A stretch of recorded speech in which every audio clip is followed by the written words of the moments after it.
Сәлем достар, Ассалема арнасына қош келдіңіздер. Сіздермен бірге мен Ақжарқын. Бүгінгі видеоблогымызда өте дәмді кешкі асқа ыстық тағам түрін әзірледік, тауық етінен. Видеом ұнаса лайк басып, пікір қалдырып және каналға тіркелуді ұмытпаңыздар. Ең алдымен тауық етін ірілеу етіп турап аламыз, тұз себеміз, 1 шай қасық паприка және жарты шай қасық қара бұрыш сеуіп, пиязымызды қосамыз.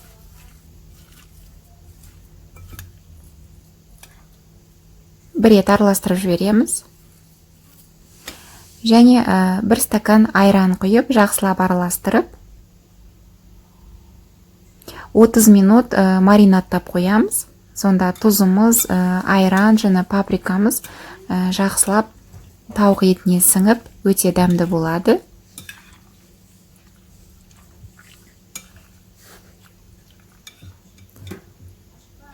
Осылайша бетін жауып жарты сағатқа қойып қоямыз. Формамызды аламыз, сұйық май жағып. Кез келген формаға салып пісіре берсеңіздер болады. Газдың формасына немесе духовканың противнина сала беруге болады. 2 үлкен картоп алдым, осылай жұқалау турап, астыңғы бөлігіне бір қатар салып шығамыз.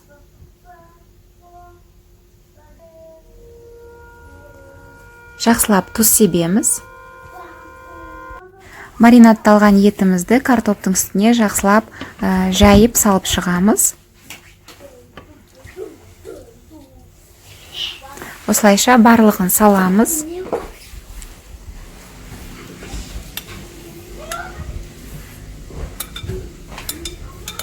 Өте дәмді болады, әрі ерекше.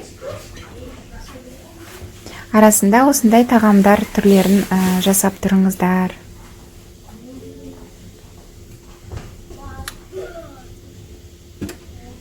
Және 2 қызанақты алдым.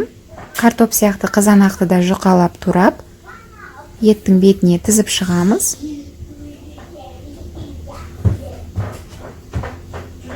Және қызанақтың бетіне үккіштен өткізілген сырымызды сеуіп, алдын ала қызған 180 градус духовкамызға 60 минутқа пісіреміз.